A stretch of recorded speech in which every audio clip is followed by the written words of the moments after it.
আরে রায়ান, তুমি কখন এলে? আর তোমার হাতে এত প্লেট কেন? হঠাৎ সাজেদা বেগম সামনে পড়ায় রায়ান একটু অপ্রস্তুত হয়ে পড়ে। আসলে মামুনি, এটা ইনায়ের, ওর খাওয়া শেষ, এখন ঘুমাচ্ছে। তুমি ডেকো না, আমি নিচে আসতেছিলাম, তা আমি নিয়ে এসছি। ও আচ্ছা, দেখছো কেমন মেয়ে, একটু প্লেট তোমাকে ধরিয়ে দিয়েছে, দাও আমাকে দাও। এ বলে সাজেদা বেগম রায়ানের হাত থেকে প্লেট নিয়ে নেয়। প্লেট নিতে গিয়ে তিনি রায়ানের এটো হাত লক্ষ্য করেন, তবে ইনি আর প্রশ্ন না করে বলেন, তোমার মামু মাত্র আসছে, বসো, দেখা করে খেয়ে যেও। না মামুনি, অন্য একদিন আসবো, এনার সাথে একটু দরকার ছিল, তাই এসছি। এখন চলে যাব, প্লিজ, জোর করো না। এ বলে রায়ান তাড়াতাড়ি হাত ধুয়ে মামুনিকে বিদায় দিয়ে বাসায় চলে যায়। দুদিন আগে মহিউদ্দিন সাহেব ঢাকায় এসেছেন, আর গতকাল রায়ানের পরীক্ষা শেষ হয়েছে। সেই সুবাদে আজ রায়ানদের বাসায় ইনায়ারা সবাই এসেছেন, ছোটোখাটো দাওয়াত বলা যায়। দুপুরে খাওয়া দাওয়া শেষে সবাই ড্রয়িং রুমে বসে আড্ডা দিচ্ছে। তখন মহিউদ্দিন সাহেব রায়ানকে উদ্দেশ্য করে বলেন, রায়হান, এখন তো তোমার পরীক্ষা শেষ, এবার নিজের বাড়িতে ফেরার ইচ্ছা আছে নাকি? রায়ান দাসারা ভঙ্গিতে জবাব দেয়, যদি বলি নেই, তাহলে কি তোমরা আমাকে এখানে থাকতে দেবে? কথাটা শুনে মঈন সাহেব হেসে ওঠেন, যেন খুব মজা পেলেন তিনি। হ্যাঁ হ্যাঁ, তা অবশ্য ঠিক ধরেছো, মোটেই দেব না। আর জেদ করো না, আমি এবার তোমাদের না নিয়ে ফিরছি না। তাছাড়া এবার একা ফিরে গেলে তোমার দাদি আমাকে আর ঘরে জায়গা দেবে না বলে দিয়েছেন। তারপর আবার আজিজ সাহেবকে উদ্দেশ্য করে বলে, ভাই সাহেব, আপনি কিছু বলেন, আপনার ভাগ্নিকে এবার বিদায় দিন, সে তো যাওয়ার নামেই নিচ্ছে না। আমি আর কি বলবো, তোমার ছেলে বড় হয়েছে, সে যেটা ভালো মনে করে। সত্যি বলতে এতগুলো বছর পর আমারও ওকে ছাড়তে কষ্ট হবে, তবে কি আর করার, তোমাদের ছেলে ধরে তো আর রাখা যাবে না। পাশ থেকে ইনায়া বলে ওঠে, তোমার ছেলে আমরা রাখতে চাই না ফুপা, নিয়ে যাও। বাবা এমনি ফর্মালিটির জন্য বলেছে, আমাদের কোনো সমস্যা নেই। রায়ান চোখ রাঙিয়ে ইনায়ার দিকে তাকিয়ে বলে, বড়দের মাঝখানে তোকে বাকটামা করতে কে বলছে শুনে? একদম চুপচাপ বসে থাক, আমার ইচ্ছে হলে আমি যাব, না হলে থাকবো, তাতে তোর কি? ইনার কিছু বলতে গেলে সাজেদা বেগম তাকে চুপ করিয়ে দেয়। সে আর কিচ্ছু বলতে না পেরে রাগে পুষতে থাকে। খারাপ কে বলল সে? তবে চোখের ইশারা রায়ানকে বুঝায়, তোকে তো আমি দেখে নেব, শুধু বাবা আর ফুপার সামনে দেখে কিছু করলাম না। প্রত্যুত্তরে রায়ান শুধু মুচকি হাসে। মঈনুদ্দিন সাহেব আজিজ চৌধুরীকে উদ্দেশ্য করে বলেন, ভাইজান, আমরা আগামী পরশু রওনা হব ভাবছি, আপনার এই ব্যাপারে কোনো কিছু বলার আছে? না না, আমি আর কি বলবো, তোমরা যখন চলে যাবে ঠিক করেই নিয়েছ, কি আর করার, যাও, সাবধানে যেও। বাবা, আমাকে তো কিছু বললো না, আমাকে না জানিয়ে যাওয়ার দিনও ঠিক করে নিয়েছ? সবই তো পরীক্ষাটা দিলাম, আমার এখনো কিছু গোছানো হয়নি। তোমরা যাও, আমি কিছুদিন পর আসবো। কানিজ বেগম বলেন, তোমার সব কিছু আছে, আগে গুছিয়ে রেখেছি, বাকি যা আছে কালকের মধ্যেই সেরে নাও। আর কোনো বাহানা থাকলে ট্রাই করতে পারো, তবে আগে বলে রাখি, তাতে কোনো লাভ হবে না। রায়না তর্ক না করে বাড়ি থেকে বের হয়ে যায়। রেগে গেল মনে হয়, বাবা মাকে আর কিছু বলে লাভ নেই, তা ভালোই বুঝতে পেরেছে। ইনিয়ারও আর কিছুক্ষণ বসে নাস্তা করে বাসায় চলে যায়। রাতে ইনিয়ার ঘুম আসছে না। তার তো খুশি হওয়ার কথা, তার ঘরের শত্রু বিদায় হচ্ছে, কিন্তু যেমন খুশি সে হতে চেয়েছিল তেমন হতে পারছে না। কোথাও একটা খারাপ লাগা কাজ করছে তার। ধুর, কি ভাবছি এইসব, ওই পাগলের কথা মাথায় বাঁধছি কেন? যাই হোক, খুশি খবরটা মোনাকে জানানো দরকার। এই ভেবে সে তাড়াতাড়ি মোনাকে কল করে। মোনার সাথে অনেকক্ষণ কথা বলে মুড ভালো করে সে ঘুমিয়ে পড়ে।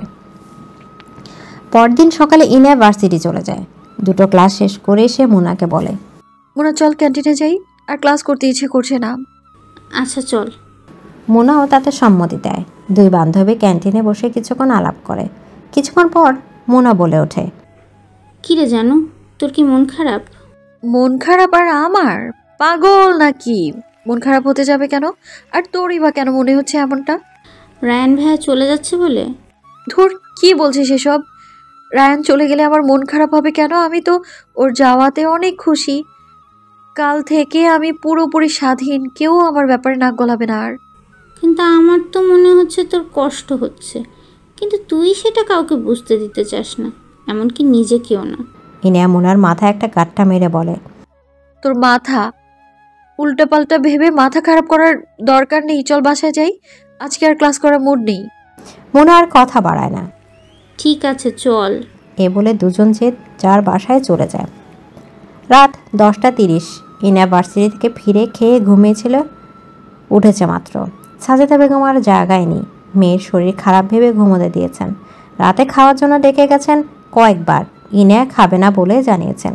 তিনিও জোর করেননি, জানেন জোর করেও লাভ নেই। তাই তিনি আজিজ সাহেবকে খাইয়ে দিয়ে খেয়ে ঘুমোতে চলে গেছেন একটু আগেই। ইনিয়া বিছানা ছেড়ে উঠে বারান্দায় গিয়ে দাঁড়িয়েছে। তার মন খারাপ করলে সে বারান্দায় দাঁড়িয়ে থাকে অথবা বারান্দায় থাকা দোলনায় বসে থাকে। আজও তাই করছে। এই দোলনাটা ইনিয়ার খুব পছন্দের। রায়ানি কিনে দিয়েছিল, দোলনাটা দিয়ে বলেছিল, বারান্দা দাঁড়িয়ে থেকে পা ব্যথা হয় না তোর? মানুষ এতক্ষণ কিভাবে এক জায়গায় দাঁড়িয়ে থাকে?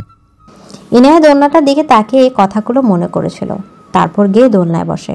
তবে অন্য দিনের তুলনায় আজ সত্যি ইনায়াকে অনেক বেশি বিষণ্ণ উদাসীন দেখাচ্ছে। ইনায়া অস্বীকার করলেও মনে ঠিকই ধরতে পেরেছিল। ইনায়া মনে মনে ভাবে, আচ্ছা রায়ান চট্টগ্রামে শিফট হয়ে গেলে কি আর ঢাকায় আসবে না? ইনায়ার কেন এত খারাপ লাগছে? কাল থেকে বারবার রায়ানের সাথে কাটানো প্রতিটা মুহূর্ত তার মনে পড়ছে।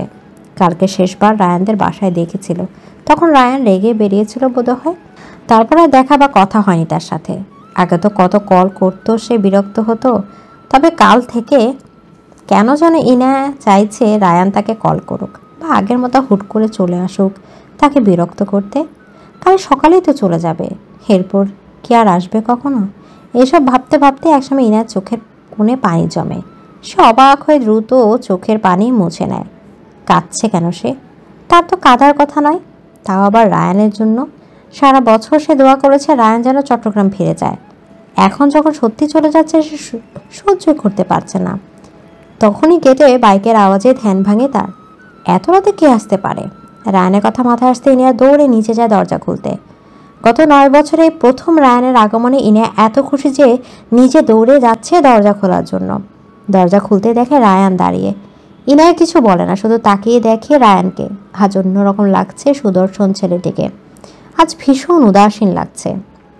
কি রে, ভেতরে ঢুকতে দিবি না নাকি? আয়। মামু আর মামুনি কোথায়? রায়ান জানে তারা এতক্ষণে ঘুমিয়ে পড়েছে, তবুও জিজ্ঞেস করছে। আব্বু আর আম্মু কিছুক্ষণ আগেই ঘুমিয়েছে, দরকার হলে বল, ডেকে দিচ্ছি। না না থাক, আসলে সকাল সকাল রওনা হব, তাই ভেবেছিলাম দেখা করেছে। তা তুই এখনো ঘুমোসনি কেন? আমার অপেক্ষা ছিল বুঝে? ইনা সামান্য ভাব নিয়ে বলে, আমার বই গেছে, তোর অপেক্ষা কেন করতে যাব আমি? মাত্রই আমার ঘুম ভেঙেছে। ও আচ্ছা ঠিক আছে, যাই তাহলে, ভালো থাকিস। কাল থেকে আর তোকে চালাবো না। সে তো আমি ভালো থাকবই, তুই না বললেও চলবে। রায়ান কিছুক্ষণ ইনার দিকে তাকিয়ে থেকে শান্ত কণ্ঠে বলে, তুই আমাকে মিস করবি ইনু? ইনার দৃষ্টি নিচের দিকে রেখে জবাব দেয়, জানি না তোকে মিস করার কি আছে, কিন্তু আমি তোকে অনেক মিস করব। আচ্ছা বাই। এই বলে রায়ান যেতে নেয়। রায়ান। ইনার পেছন থেকে রায়ানকে নাম ধরে ডেকে ওঠে। রায়ান পেছনে না ফিরে সেভাবেই দাঁড়িয়ে থাকে, সাড়া দেয়, যেন তাকাতেই চাইছে না ইনায়ের দিকে। কিছু বলবি? কফি খাবি? বস, আমি কফি করে আনি। ইনায়া রায়ানের উত্তরে অপেক্ষা না করে রান্নাঘরে চলে যায়, উদ্দেশ্য কফি বানিয়ে আনবে। রায়ান স্মিত হেসে গিয়ে সোফায় বসে। সে মনে মনে চাইছিল আর কিছুক্ষণ ইনায়ার সামনে থাকবে, তাকে দেখবে। কিছুক্ষণ পর ইনায়া কফি বানিয়ে এনে রায়ানের হাতে দেয়। তুই কফি বানানো কবে শিখলি? বড় হয়ে গেছিস দেখছে। তা তো একটু হয়েছি, ভাবলাম চলে যাবি যখন শেষবারের মতো বানিয়ে খাওয়াই। শেষবার কেন? তুই চাইলে সারা জীবন খাওয়াতে পারিস। ইনায়া কথা ঘোরানোর জন্য জিজ্ঞেস করে, কফি কেমন হয়েছে বলি না যে? অনেক ভালো।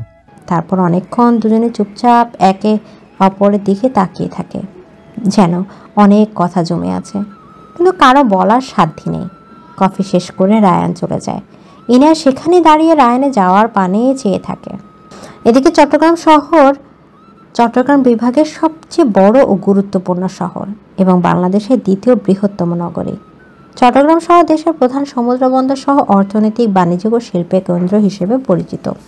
এটি কর্ণফুলী নদীর তীরে অবস্থিত এবং শহরটি দেশের অন্যতম ব্যস্ত আধুনিক নগর। আর চট্টগ্রামের প্রধান শহরতলিতেই ভূঁইয়াবাড়ি অবস্থিত। দীর্ঘ সময় জার্নির পর বিকেলের দিকে অবশেষে রায়ানরা চট্টগ্রাম তার পিতৃস্থলে পৌঁছালো। বাড়ির সকল সদস্য যেন ড্রয়িং রুমে হুমড়ি খেয়ে পড়েছে। এক একজন খুশিতে আত্মহারা হয়ে উঠেছে। বাড়ির ছোট দুই সদস্য জারা আর মাহিম রায়ানের 2 হাত ধরে বসে আছে। তাদের সকলের প্রিয় রায়ান অবশেষে বাড়ি ফিরেছে। যদিও সে প্রায় আসতো চট্টগ্রাম, তবে মেহমানের মতো কয়েকদিন থেকে চলে যেত। আজ সব থেকে বেশি খুশি রায়ানের দাদি সাবিনা বেগম। তার এত বছরের অপেক্ষার অবসান ঘটিয়ে তার আদরের নাতি তার ঘরে তার কাছে ফিরেছে। তার আধভাঙা পরিবার আবার পূর্ণতা পেয়েছে। তিনি কানিজ বেগমকে উদ্দেশ্য করে বলেন, কি বৌমা, পারলে না তো? আমার রক্ত, আমার বংশের বাতিকে আমার থেকে দূরে সরিয়ে রাখতে ঠিক ফিরতে হলো তো। তার মতে কানিজ বেগম ইচ্ছা করে পরিবার থেকে আলাদা থাকার জন্য ছেলের ছুতোয় ঢাকা ছিল এতদিন। কথাখান অবশ্য পুরোপুরি মিথ্যে নয়। আসলে কানিজ বেগম আর সাবিনা বেগমের সম্পর্ক এতটা ভালো নয়। সবসময় কিছু না কিছু নিয়ে শাশুড়ি বৌমার মধ্যে বিরোধ চলে। এতে কানিজ বেগমের তেমন দোষ নেই, তিনি চেষ্টা করেন মানিয়ে চলার। তবে সাবিনা বেগমের চরিত্র এমন যে কাউকে না খুঁজে তার শান্তি হয় না। বাড়িতে থাকা বাকি 2 বউ নাজমা আর মর্জিনা বেগমও জ্বালিয়ে মেরেছে এতদিন। কানিজ বেগম শাশুড়ির কথা খুব বিরক্ত হন। তিনি মনে মনে বলেন, জি, পারলাম আর কই। পারলে জীবনেও আপনার এইসব কথা শোনার জন্য এখানে আসতাম না। তবে মুখে কিছু বলেন না, চুপ করে শুনে গেলেন। সামিরা বেগম তার থেকে কোনো রকম উত্তর না পেয়ে রায়ানের দিয়ে আবার ঘুরে বসেছেন। দাদু ভাই, কি খাবে বলো? এতটা পথ এলে নিশ্চয়ই ক্লান্ত হয়ে আসো। তারপর নেহাকে ডেকে বলেন, যা তো নেহা, রায়ান কি খেতে চায় বানিয়ে নিয়ে আয়। তোর মা কই? নাস্তা আনতে গিয়ে কই হারাইয়া গেছে। এ বলে নাজমা বেগমকে ডাকতে শুরু করে। মেজু বউ। রায়ান সাবিনা বেগমকে থামিয়ে বলে, না দাদি, কিছু খাবো না, আমার একটু রেস্ট নেওয়া দরকার, রুমে যাব। তাদের কথা শেষ হতে হতে নাজমা বেগম আর মর্জিনা বেগম মিলে নাস্তা নিয়ে সামনে রাখা টেবিল সাজিয়ে ফেলে। তবে রায়ান কিছু মুখে দেয় না, রুমে যাওয়ার উদ্দেশ্যে সোজা হয়ে উঠে দাঁড়ায়। মর্জিনা বেগম তার ছেলে মেয়ে দুটোকে রায়ানের থেকে সরিয়ে নিয়ে আসে। এবার ছাড় ভাই, ভাই ক্লান্ত দেখছে না। নেহা রায়ানকে উদ্দেশ্য করে বলে ওঠে, কফিটা কি আপনার রুমে দিয়ে আসবো রায়হান ভাইয়া? না, কফি খেতে চেয়েছি আমি, বললাম তো আমার এখন খাবার নয়, রেস্ট দরকার। এ বলে রায়ান তার ঘরে চলে যায়। সে রায়ানের জন্য কফি নিয়ে আসে। সেবা করতে গিয়ে ঝাড়ি খেলো। সাবিনা বেগম নেহাকে বলে, নেহা, রায়ান কখন কি প্রয়োজন খেয়াল রাখিস। আর নিমরা কোথায়? স্কুল থেকে এখনো ফেরেনি? স্কুল তো অনেক আগেই ছুটি হয়েছে মনে হয়। আজ ভাই আসবে যেন কোচিংয়ে গেছে নাকি? আচ্ছা দাদু, রাখবো। হ্যাঁ দাদু, সামনে তো ওর পরীক্ষা, তাই চলে আসবে এক্ষুনি। ওহ, নেহা অনার্স প্রথম বর্ষের ছাত্রী। ইঞ্জিনিয়ারিং সমবয়সী হবে, পড়ালেখায় একদমই ভালো না। কোনো রকম পাশ করে এত দূর এসেছে। তার বোন নিমরা মোটামুটি ভালোই আছে, সামনে এসএসসি পরীক্ষা দেবে। আম্মা, আমরা কি রুমে যাব নাকি এখানে আরও বসে থাকতে হবে? সাবিনা বেগম বিরক্তি নিয়ে কানিজ বেগমের দিকে তাকায়। না, যাও, আমার সামনে কিছুক্ষণ বসে থেকে ধন্য করলে আমাকে। যাও, এখানে আর কষ্ট করতে হবে না। আমার অনুমতি ধারো নাকি তুমি? কানিজ বেগমও নিজের ঘরে চলে যায়। রুম এসে দেখে মহিনুদ্দিন সাহেব বিছানা লেপ্টে ঘুম দিয়েছেন। স্বামীর উপর খুব রাগ হয়ে থাকে। দেখ, আমার ছেলেকে নিজের জল্লাদ মায়ের সামনে বসিয়ে রেখে নিজের কেমন আরাম করে ঘুমাচ্ছে। এই উঠো বলছি। রায়ান রুমে এসে ফ্রেশ হয়ে শুয়ে পড়ে। বারবার মোবাইলের দিকে তাকায় যেন কারো কলের অপেক্ষায়। আজ সকালে তাদের চলে আসার সময় আজিজ সাহেব আর সাজেদা বেগম এসেছিলেন দেখা করার জন্য। রাতে যে রায়ান গিয়েছিল সেটা তা জানতো না। জানবে কি করে? তাদের সাথে তো দেখাও হয়নি। দেখা হলেও অবশ্য আসতো। একমাত্র বোন এত বছর কাছে ছিল, এখন আবার চলে যাচ্ছে। কিন্তু ইনায় আসেনি। কানিজ বেগম আর মাহিন সাহেব জিজ্ঞেস করলে বলেছে তারা নাকি শরীর খারাপ। রায়ানের চিন্তা হচ্ছে এবার সত্যি কি শরীর খারাপ, নাকি ইনায় ইচ্ছা করে আসেনি? আচ্ছা, ইনার কি একটু খারাপ লাগছে না? তাকে কি একটু মিস করছে না? একবারও কি দেখতে ইচ্ছা করলো না? একটা কলও করলো না? রায়ান একবার ভাবে কল করবে, পরে কি ভেবে আর কল না করে ছোট্ট একটা মেসেজ পাঠায়। শরীর কেমন? এরপর ঘুমিয়ে পড়ে। অনেক ক্লান্ত সে, এখন লম্বা একটা ঘুম প্রয়োজন। ইনার সারাদিন রুম থেকে বের হয়নি। তার উপর রুমের দরজা লক করে রেখেছে। সাজেদা বেগম বেশ কয়েকবার এসে দেখেছেন, তবে সে দরজা খোলেনি। রায়ানদের বিদায় জানিয়ে সাজেদা বেগমকে বাসায় পাঠিয়ে আজিজ সাহেবও অফিসে চলে গেছেন। সাজেদা বেগমের এবার টেনশন হচ্ছে, কি হলো তার মেয়েটার, কাল থেকে কেমন যেন করছে, নিজেকে ঘরবন্দি করে নিয়েছে, কিছু খাচ্ছে না। তিনি ইনার সাথে না পেরে এবার আজিজ সাহেবকে কল করে তাড়াতাড়ি আসতে বলেন। মেয়ে যে তার কথা শুনছে না। রাত 8:45। ইনার ঘুম ভাঙে। সারাদিন রুমে আর বারান্দায় কাটিয়েছে, বিকেলের দিকে ঘুমিয়েছিল। রায়ানের মেসেজ দেখে উঠে বসে, আর তার খুব রাগ হয়। একটা কল তো করলোই না, আর মেসেজ পাঠিয়েছে তার শুধু শরীর কেমন। এই ছাতার মেসেজের সে উত্তর কেন দিবে না, জানতে হবে না তো তার শরীর কেমন। আমার বেশি জানার হলে কল করে জেনে নিক। আজিজ সাহেব একটু আগে এসেছেন, অনেকবার মেয়েকে ডেকেছেন। হিনা বলেছে একবার খাবার সময় নিচে আসবে, এখন তাকে না ডাকতে। তিনি আর মেয়েকে বিরক্ত করেনি। ইনা ফ্রেশ হয়ে আসে, চোখ বারবার ফোনের দিকে যাচ্ছিল, কোনো কল বা মেসেজ আসলো নাকি। তখন রিপ্লাই দিবে না বলেও সে শেষে রিপ্লাই দিয়েছিল ভালো, ছোট মেসেজের ছোট উত্তর। কিন্তু রায়ান এখনও তার মেসেজ দেখেইনি। কি হলো, প্রায় ঘন্টাখানেক হতে চলো, এখনও দেখছে না কেন? আর অপেক্ষা করতে পারছে না। এবার সে ফোন হাতে নিয়ে রায়ানকে কল দেয়। রিং হচ্ছে, কিন্তু রায়ান কল রিসিভ করছে না দেখে ইনার রাগ আরও বাড়ছে। এখান থেকে যেতে না যেতে তাকে ভুলে গেল। রাগে ফোনটা বিছানায় ছুঁড়ে মারে, অন্য কোথাও মারলে তো আবার ভেঙে যাবে, তাই না? রায়ান কল ব্যাক করেছে, কিন্তু ইনা এবার আর ধরছে না। রায়ানও কল করেই যাচ্ছে। এবার ইনা কল ধরে ঝাঁঝালো কণ্ঠে বলে ওঠে, কি হয়েছে, কল করছেন কেন? হ্যাঁ। রায়ান ঘুম ঘুম গলায় ধীরে বলে, সরি, আমি ঘুমিয়েছিলাম, তুই কল ধরতে পারিনি। কেমন আছিস? রায়ানের এমন ঘোর লাগা আওয়াজ শুনে ইনার রাগ যেন কোথাও উধাও হয়ে গেল। সে আর রেগে কথা বলতে পারল না, শান্ত হয়ে গেল তার মন। কি রে, কথা বলছিস না কেন? ইনু, ভালো। তুই?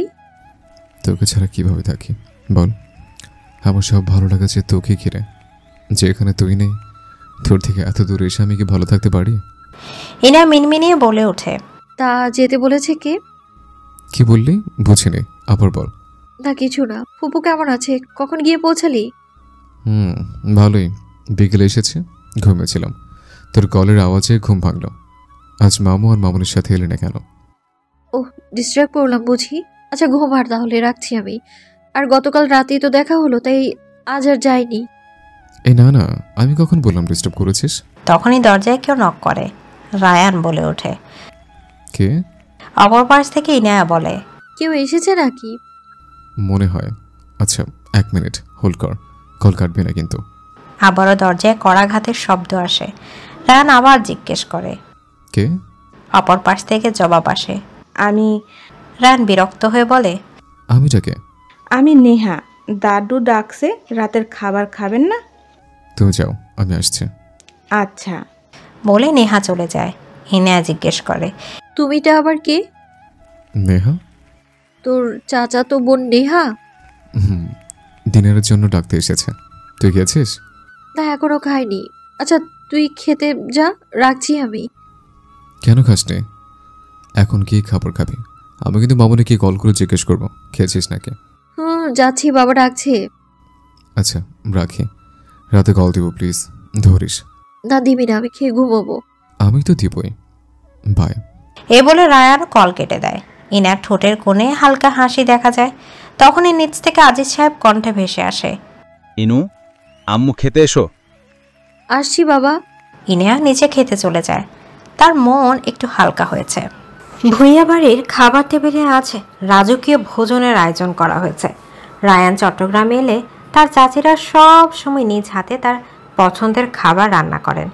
আজও তার ব্যতিক্রম হয়নি। পরিবারের সকলের চোখে মুখে আনন্দের উচ্ছ্বাস স্পষ্ট প্রতিফলিত। নেহা ব্যস্ত রায়ানের পাতে খাবার দিতে। কি রেখে কি দেবে বুঝতে পারছে না। সবসময়ের মতো আজও রায়ান তাকে ধমক দিল, এই মেয়ে, সমস্যা কি তোমার? আমার কি হাত নেই? নিজে নিয়ে খেতে পারবো আমি, তুমি নিজের খাবার খাও। নেহা মুখ গোমরা করে রায়ানের পাশের চেয়ার টেনে বসতে যায়, কিন্তু তখনই মাহাদ এসে সেই চেয়ারে বসে পড়ে।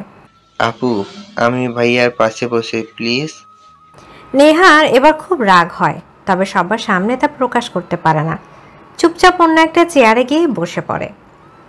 মাঝে মাঝে রায়ানের দিকে তাকায়, কিন্তু রায়ান একবারও তার দিকে তাকাচ্ছে না। সে খাবার খাচ্ছে। দাদি আর বাবা চাচাদের সাথে টুকটাক কথা বলছে। সাবিনা বেগম রায়ানকে উদ্দেশ্য করে বলেন, তা দাদু ভাই ব্যবসায় হাত দেবে কবে? এতদিন তো বাইরে বাইরে ছিলে, এবার না হয় বাবার চাচাদের একটু সাহায্য করো। তোমার বাবারও তো একটু বিশ্রাম দরকার নাকি? জমিরুদ্দিন সাহেব সাবিনা বেগমকে থামিয়ে বললেন, আহ আম্মা, কি শুরু করলেন? ছেলেটা সবে আজ এসেছে, একটু বিশ্রাম নিক, কয়েকটা দিন আশেপাশে ঘুরে মন ভালো করুক, তারপর না হয় কাজের ব্যাপারে ভাবা যাবে। আছে যখন কাজ তো করবি, এখানে থাকবি। সাবিনা বেগম রাগে চোখে ছেলের দিকে তাকিয়ে বলে, তুমি আবার কবে থেকে আমার মুখের উপর কথা বলা শিখলে? আমি তো আর বুঝি না কালকেই কাজ হাত দেয়, শুধু জিজ্ঞেস করলাম কবে যাবি অফিসে। আম্মা, আমি এটা বলতে চাইনি, দুঃখিত। দাদু, আমি খুব তাড়াতাড়ি অফিস জয়েন করব। আপনি চিন্তা করবেন না, সব কিছু নিজের মতো করে শুরু করব। শুধু আমাকে কয়েকদিন সময় দিন। তাছাড়া আমার এখানকার বন্ধুদের সাথে একটা গেট টুগেদার আছে, কাল সেখানেই যাব। দাদু ভাই, আমি জানি তুমি পারবে, সব সময় তোমার জন্য দোয়া করি। যে কাজেই যাও সফল হও ইনশাআল্লাহ। নিমরা বলল, ভাই, সন্ধ্যায় আরমান ভাইয়া আপনার সাথে দেখা করতে এসেছিল, বলেছে রাতে ছাদে অপেক্ষা করবে, ডিনার করে যেন গিয়ে দেখা করেন। আরমান এসেছিল? আমাকে ডাকিসনি কেন? আপনি ঘুমোচ্ছিলেন, তাই দাদু মানা করেছেন। আমি মানা করেছি, পরে গিয়ে দেখা করা যাবে, এত রাতে যাওয়ার দরকার নেই। রায়ান আর কথা বাড়ায় না। দাদির সাথে তর্ক মানেই নতুন বিপদ। এ বাড়িতে সবাই যতটা সম্ভব দাদির কথা মেনে চলে। ঠিক বললে ঠিক, ভুল বললে ভুল। খাবার শেষ করে সবাই ড্রয়িং রুমে গোল করে বসে। কানিজ বেগম প্রতিবার ঢাকা থেকে আসার সময় সবার জন্য উপহার নিয়ে আসেন, এবারও এনেছেন। এখন তিনি সবাইকে উপহার বুঝিয়ে দিচ্ছেন। নেমরাকে গিফটটা দেওয়ার সময় ওনার ইনায়ার কথা মনে পড়ে। আসার সময় শেষবার মেয়েটার সাথে একবার দেখাও হয়নি। খুব মিস করছি ইনুকে। শত হলেও একমাত্র ভাইয়ের মেয়ে, তার উপর কানিজ বেগমের নিজের কোনো মেয়ে নেই। ইনায়াকে তিনি সব সময় মেয়ের মতো ভালোবেসে এসেছেন। তবে ইনায়ার বদরাগের স্বভাব তাকে দিন দিন কানিজ বেগমের চোখে খারাপ করে তুলছিল। তবু কোথাও না কোথাও তিনি ইনায়াকে এখনও খুব ভালোবাসেন, কিন্তু আগের মতো প্রকাশ করেন না, কারণ তিনি চান না তার একমাত্র ছেলের এমন বদরাগী বউ হোক। তার উপর ওনার শাশুড়ি সাবিনা বেগম নিশ্চয়ই এ সম্পর্কে মানবে না, এই নিয়ে আবার ঝামেলা বাঁধাবেন। সবাইকে উপহার দেওয়া শেষ হলে যে যার ঘরে চলে যায়। রায়ান চলে যায় ছাদে আরমানের কাছে। রাত 11:25। ইনিয়া খাবার খেয়ে নিজের রুমে বসে আছে, বারবার ফোন দেখছে।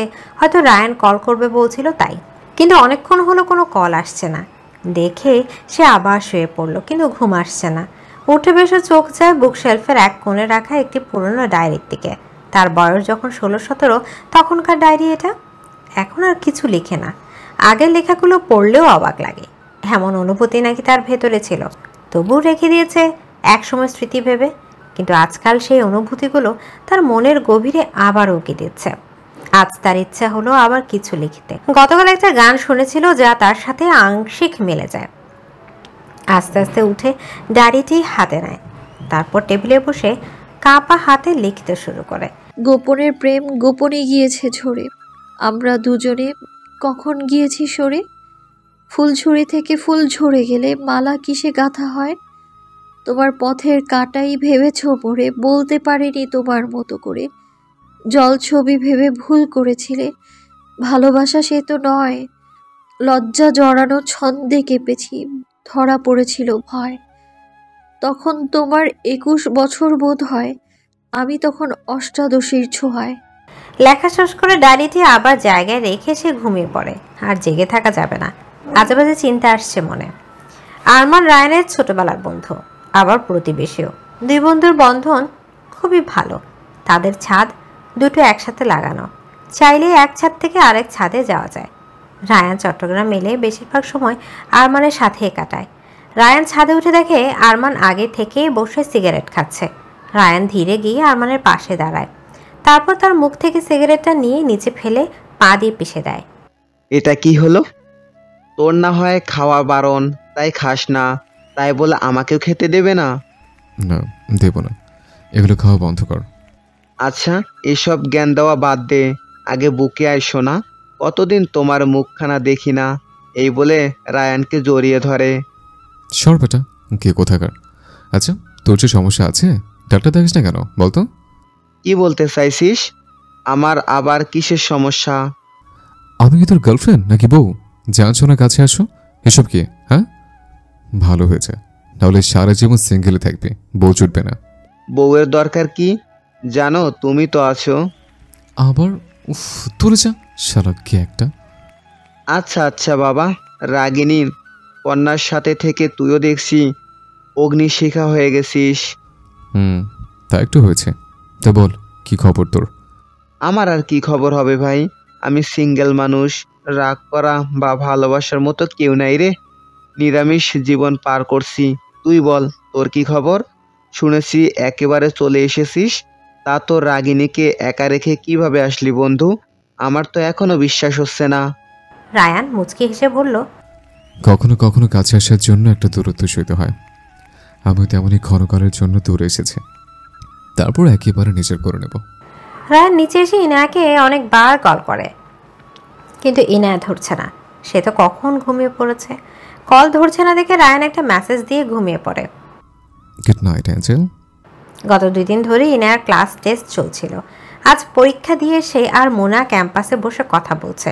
কিছুক্ষণ পর শান্ত এসে তাদের পাশে বসে। কিরে ইনু, মুনা কেমন আছিস? ইনায়া ভ্রু কুঁচকে বলল, এক্সকিউজ মি, আমার নাম ইনু না, ইনায়া। নাম ঠিক করে ডাকবি। আর তোকে কে খবর দিল যে আমরা এখানে আছি? কেন এসেছিস? শান্ত একটু মন খারাপ করে বলল, ভাই এমন করছিস কেন? আমি তোর কি ক্ষতি করেছি? মুনা তুই কিছু বল, আমি কি করেছি যে তোরা আমার সাথে এমন আচরণ করছিস? মোনা হাসতে হাসতে বলল, তা তুই ওকে ইনু ডাকতে গেছিস কেন?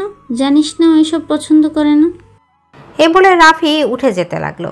আরে না, দাঁড়া, শুন, যাস না রাফি। মোনা রাফিকে ডাকতে থাকে, কিন্তু ইনা নির্বিকার চুপচাপ বসে থাকে। তার এসবে কিচ্ছু আসে যায় না। শান্ত আবার ফিরে এসে বসে। মোনা বলে, তুই আবার কোথায় যাচ্ছিলি? জানিসই তো ও এমনি। বাদ দে, বল তোর খবর কি? ভালো। ইনে এবার বিরক্ত কণ্ঠে বলল, শোন শান্ত, তোর এই মেয়েলি ঢং আমার না একদম ভালো লাগে না, একটু চেঞ্জ হ। সরি, আর কতবার বলবো? তুই কি আমাকে এখানে বসতে দিবি না? তাহলে বল, চলে যাই। আমি জানি তুই যাবি না, শুধু শুধু ঢং করিস না তো, চুপচাপ বসে থাক। শান্ত হতাশ হয়ে বলল, তোরা কি এখানে চুপ করে বসার জন্য এসেছিস?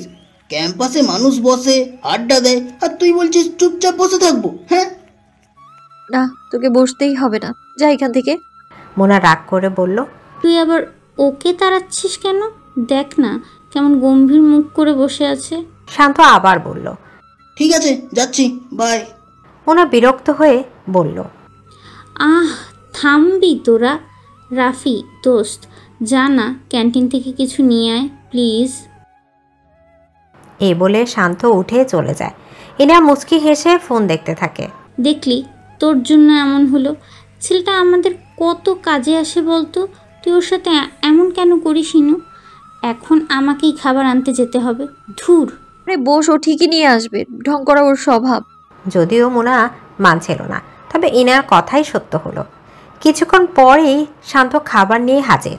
মোনা রেগে বলল, কি রে শালা, তুই না বললি পারবি না, এখন আনলি কেমনে?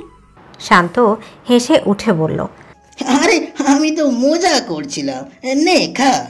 তারাজ বেশ কিছুক্ষণ আড্ডা দিয়ে খাবার খায়, তারপর যে যার বাসায় চলে যায়। মহিউদ্দিন সাহেব অফিস থেকে ফিরে দেখেন কানিজ বেগম অন্যমনস্ক হয়ে কাপড় গোছাচ্ছে। তিনি তার অফিস ব্যাগ একপাশে রেখে স্ত্রীর সামনে দাঁড়িয়ে বললেন, কি ব্যাপার কানিজ, শরীর খারাপ নাকি? এ বলে মাথায় হাত দিয়ে দেখেন।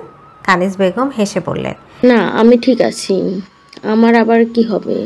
ঢাকা থেকে আসার পর থেকেই দেখছি মন খারাপ করে বসে থাকো। ভাই ভাবির জন্য মন খারাপ? না তেমন কিছু না, আসলে আজকাল ইন্টুটাকে খুব মনে পড়ছে। আসার সময় দেখাও হলো না।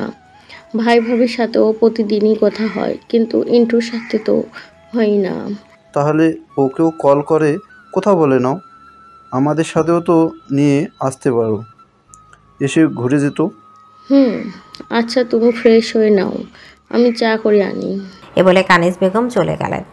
মহিন সাহেব খেয়াল করেছেন আজকে কানিজ বেগম ইনার কথা এড়িয়ে যেতে চায়, তবে সরাসরি কখনো জিজ্ঞেস করেনি।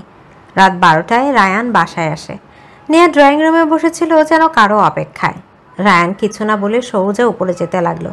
পেছন থেকে নেহা জিজ্ঞেস করলো, খাবার খাবেন না? আপনার রুমে দিয়ে আসবো নাকি এখানে খাবেন? রায়ান বিরক্ত হয়ে বলল, না খাবো না, খেয়ে এসেছে। আর তুমি এখন এখানে কেন, ঘুমোতে চাওনি? আসলে বড় মা আপনার জন্য অপেক্ষা করছিলেন।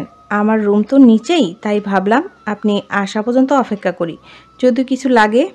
রায়ান ঠান্ডা গলায় বলল, যাও ঘুমোতে যাও, আর কখনো আমার জন্য এইভাবে অপেক্ষা করার দরকার নেই। হে বলে রায়ান নিজের রুমে চলে যায়।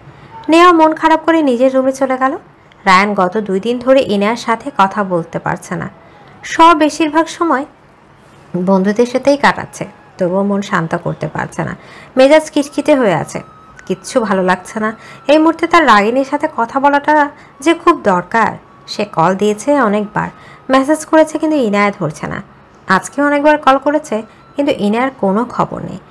অবশেষে ঘুমানোর আগে একটা শেষ মেসেজ পাঠায়, তুই যদি কল না ধরিস আমি কিন্তু কাল ঢাকা চলে আসবো, আর আমি এলে তোর জন্য ব্যাপারটা ভালো হবে না, মনে রাখিস। তারপর ফোনটা একটু দূরে ছুঁড়ে বিছানায় শুয়ে পড়ে। সে নিশ্চিত ছিল আজকেও ইনা কোনো রিপ্লাই দেবে না, কিন্তু কিছুক্ষণ পরে ইনার রিপ্লাই আসে, অনেক রাত হয়েছে, ঘুমা। বকাটে ছেলেদের মতো হুমকি কাকে দিয়েছিস তুই? সকালে কথা হবে, বাই, আমার ঘুম পাচ্ছে। ইনার মেসেজ দেখে রায়ান বসতে নিঃশ্বাস ফেলে। তারপর ওকে বলে ফোনটা বুকে জড়িয়ে ঘুমিয়ে পড়ে। আজ রায়ানের অফিস জয়েনিং ডেট। বাড়ির সবাই খুশি। মঈনুদ্দিন সাহেব আর নুরুদ্দিন সাহেব আগে চলে গেছেন, কিন্তু জমিরুদ্দিন সাহেব এখনও রায়ানের জন্য অপেক্ষা করছেন। 10টা বাজতে চলল, রায়ান এখনো নিচে আসছে না। প্রথম দিনই দেরি করলে সবাই কি ভাববে? নতুন বছর টাইম সেন্স নেই। কানিজ বেগম নিচ থেকে রায়ানকে ডেকে যাচ্ছিলেন, কিন্তু কোনো কাজ হচ্ছিল না। শেষে সাবিনা বেগম নেহাকে পাঠালেন। নেহা উপরে গিয়ে দেখে রায়ানের রুমের দরজা হালকা ফাঁকা। ভেতর থেকে কারো মেয়েলি গলার আওয়াজ শোনা যাচ্ছে। নেহার মন কেমন করে উঠল। ভেতরে কি আছে? রায়ান কার সাথে কথা বলছে? সে দরজার ফাঁক দিয়ে দেখার চেষ্টা করে, কিন্তু রুমের দৃশ্য দেখে সে অবাক হয়ে মুখে হাত পা দেয়। রায়ানের বিছানা জুড়ে অনেকগুলো স্যুট, শার্ট, টাই ছড়ানো। সে একটার পর একটা গায়ে জড়িয়ে ভিডিও কলে থাকা ইনায়াকে দেখাচ্ছে। ইনু, কোনটা পরবো? ইনা হাসতে হাসতে বলে, তুই যাই পড়িস না কেন, তোকে দেখতে ছাগলের মতোই লাগবে। ইনু প্লিজ বল না, আমার দেরি হচ্ছে, চাচু নিচে অপেক্ষা করছে। অবশেষে ইনা একটা ব্ল্যাক ডাবল ব্রেস্টেড স্যুট পছন্দ করে দেয়। রায়ান খুশি হয়ে বলে, হয়ে গেছে, ধন্যবাদ ম্যাডাম, আপনার কাজ শেষ, এখন রাখি, আমাকে তাড়াতাড়ি রেডি হতে হবে, bye. Okay, best of luck Hanuman, আল্লাহ হাফিজ। এই বলে ইনায়া কল কেটে দেয়। নেহা ওদের এমন হাসি খুশি মুহূর্ত দেখে রেগে যায়। কোনো কিছু না বলে সে নিচে নেমে আসে। কিছুক্ষণ পর রায়ান নিচে নামে। সরি চাচু, আই এম রিয়েলি সরি। জবিরুদ্দিন সাহেব বিরক্ত হয়ে বলেন, আচ্ছা হয়েছে, এবার চল। তুই আজ মেয়ে মানুষকেও হার মানিয়ে দিলি রে বাপ। তোকে দেখতে কিন্তু দারুণ লাগছে। এখন চল, তোর বাপ চাচারা কিন্তু রেগে আগুন হয়ে আছে। তারপর সবাইকে বিদায় জানিয়ে তারা অফিসের উদ্দেশ্যে রওনা দেয়। এদিকে রায়ানের অফিসের প্রথম দিন। অফিসে যেতেই সবাই ফুলের তোড়া দিয়ে রায়ানকে স্বাগত জানায়। একের পর এক সবাই এসে তাকে অভিনন্দন জানাচ্ছে। অফিসের মেয়ে এমপ্লয়িরা নতুন বসকে দেখে একদম ফিদা। একজন তো সরাসরি বলেই দিল, sir, you are looking so handsome. Ryan মনে মনে বলে, এত মেয়ে ক্রাশ হয়ে কি লাভ? যার চোখে সুন্দর হতে চায় সেই তো পাত্তা দেয় না, উল্টো হনুমান, ছাগল সব ফালতু নামে ডাকে। আরে কপাল আমার। অন্যদিকে রায়ানের বাবা রেগে আছেন। তবে প্রথম দিন বলে সবার সামনে ছেলেকে কিছু বলে ছোট করলেন না। শুধু এক নজর রায়ানকে দেখে ম্যানেজারকে বললেন, সব কাজ ওকে দেখিয়ে দাও, আর ওর জন্য একজন নতুন পিএ নিযুক্ত করো। আগে পিএ নিয়োগ দেওয়ার কথা ছিল, কিন্তু রায়ান বলেছিল তার পিএ কে হবে সেটা সে নিজে ঠিক করবে। প্রথম দিন এসে রায়ান নিজের কাজ সুন্দরভাবে বুঝে নেয়, বাবাকে কোনো অভিযোগের সুযোগ দেয় না। এদিকে রায়ানের অফিস জয়েনিং উপলক্ষে সন্ধ্যায় বন্ধুদের ট্রিট দেওয়ার কথা ছিল। সারাদিনের সব কাজ শেষ করে সে সোজা তাদের আড্ডাখানায় চলে গেল। আজকের আয়োজন ছিল রায়ানের আরেক বন্ধু আনিসের বাসায়। আনিস, আরমান সহ আরও 4 জন রয়েছে সেখানে, সবাই রায়ানের ছোটবেলার বন্ধু। চট্টগ্রাম আসা যাওয়া হয় বলে তাদের সবার সাথেই তার এখনও যোগাযোগ রয়েছে।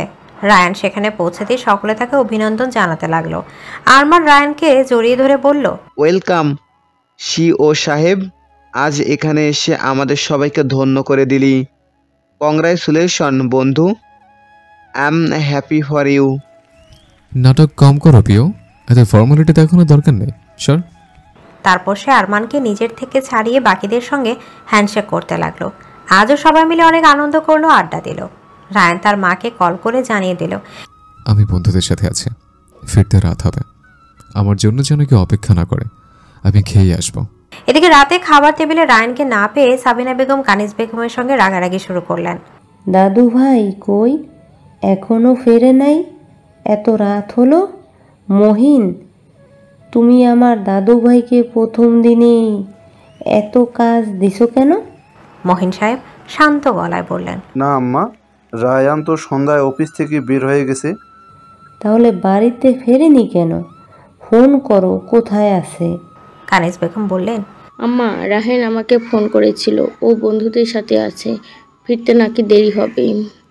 আপনারা খেয়ে নিন, রাহেন বাইরে খেয়ে আসবেন। কথা শুনে সাবিনা বেগম আরও রেগে গেলেন। এটা কেমন কথা বড় বউ? তোমার ছেলেকে বলনি আজ অন্তত বাসায় সবার সাথে রাতের খাবার খেতে? সকালেও এমনি তাড়াহুড়া করতে করতে বেরিয়ে গেল। আজ তার এত গুরুত্বপূর্ণ একটা দিন। আমার নাতিটাকে তো দেখছি আমাদের থেকে একেবারেই দূরে করে দিয়েছে। বাড়িতে ফিরেও আমাদের সাথে দুদণ্ড বসে কথা বলে না, একসাথে বসে খায় না। আম্মা, আপনি ভুল বুঝছেন।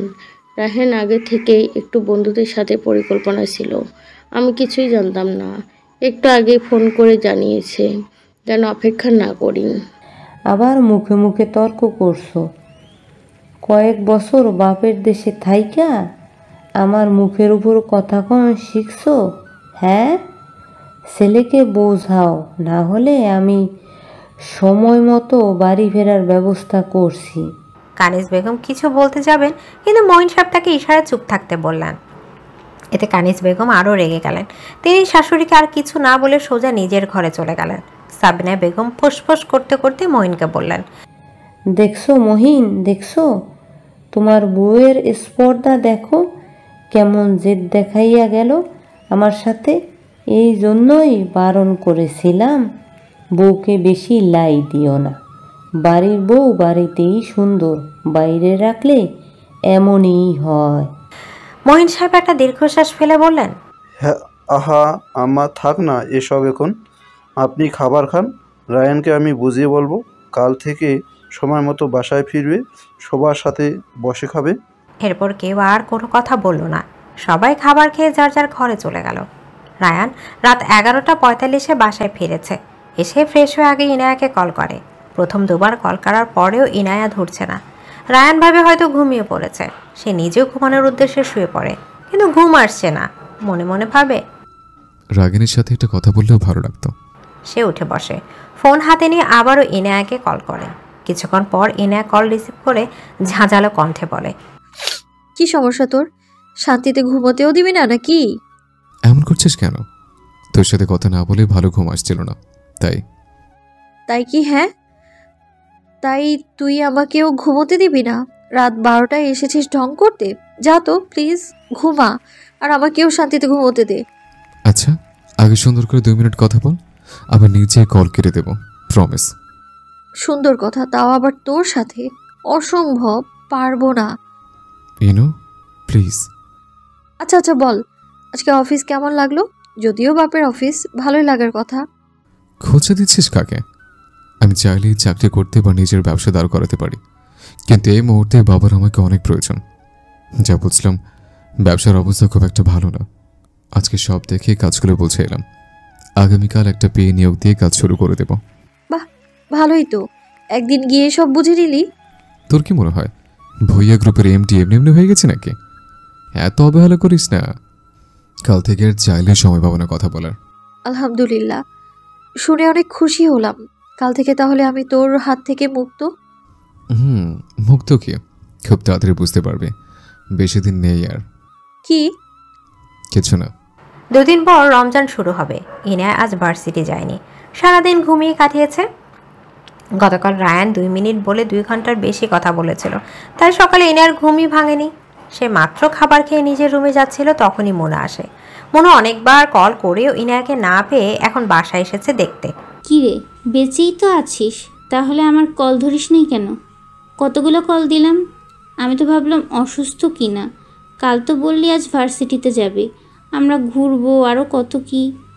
আরে একটু আগেই উঠলাম ঘুম থেকে, তাও আম্মু না ডাকলে হয়তো এখনো ঘুমেই থাকতাম। আচ্ছা এসেছিস, ভালোই হয়েছে, আয় আমার রুমে চল। ইনা মোনাকে নিয়ে নিজের কক্ষে চলে যায়। মোনা অনেক দিন পর ইনার ঘরে এসেছে। আগে প্রায় আসতো, কিন্তু এখন তেমন একটা আসা হয় না ইনায়াতের বাসায়। মোনা ঘুরে ঘুরে ইনার রুমটা দেখছিল, তারপর বলল, ইনু, তুই নতুন করে রুম ডেকোরেশন করছিস? কবে? আমাকে তো একবারও বললি না। এই তো কয়েক মাস হলো, একটা ঝামেলা করে এসে রাগে রুমের সব ভেঙে ফেলেছিলাম।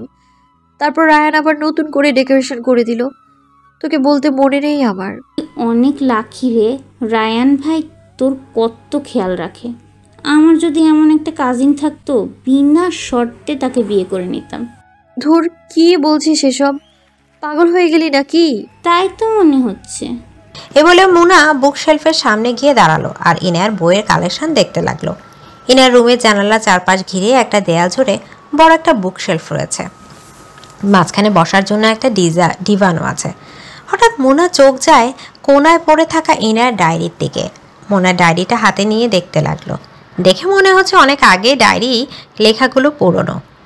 মোনা অনেক কৌতূহল নিয়ে ডায়েরিটা পড়তে লাগলো, কারণ ইনা খুব সহজে নিজের মনের কথা প্রকাশ করতে চায় না।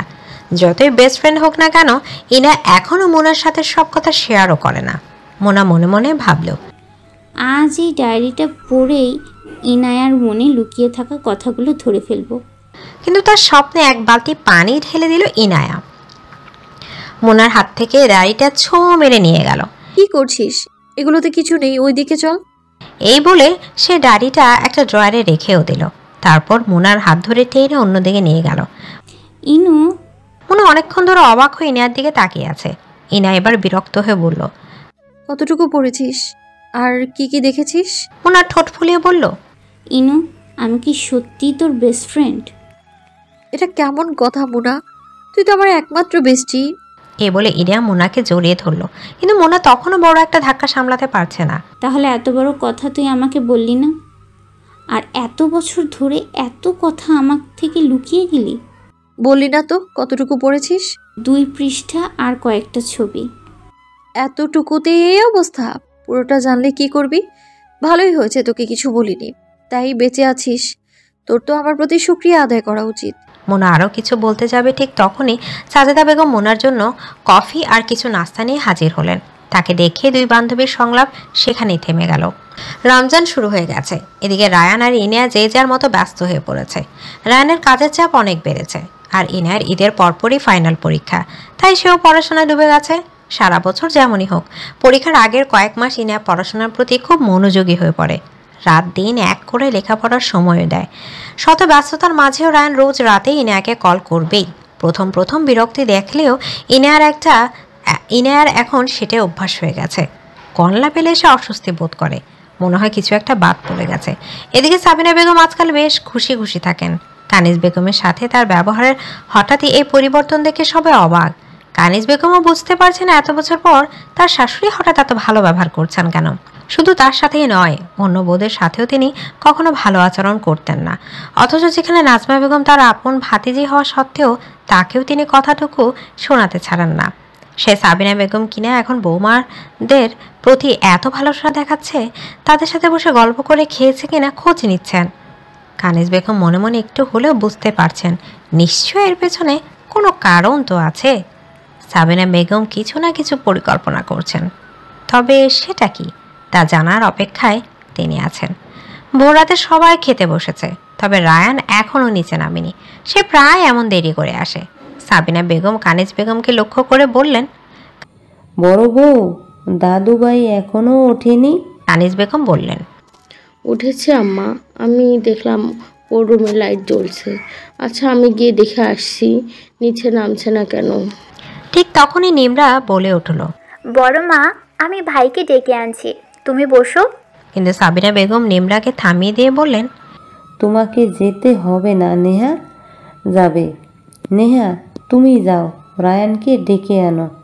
নেহা যেন এক কথারই অপেক্ষা ছিল। সে সঙ্গে সঙ্গে আচ্ছা পেলে দৌড়ে উপরে চলে গেল রায়ানকে ডাকতে। কানিজ বেগম সাবিনা বেগমের দিকে একবার তাকালেন, তারপর নেহা যাওয়ার দিকে চেয়ে রইলেন। নেহার এমন খুশি হওয়ার কারণ তাকে ভাবিয়ে তুলল। তিনি খেয়াল করেছেন সাবিনা বেগম আজকাল রায়ানের সব কাজের জন্য নেহাকেই বলে।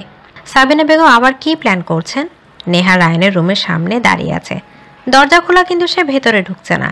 সে দাঁড়িয়ে দাঁড়িয়ে দেখছে রায়ান কি করছে। কিছুক্ষণ পর রায়ান নেহাকে খেয়াল করে বলে,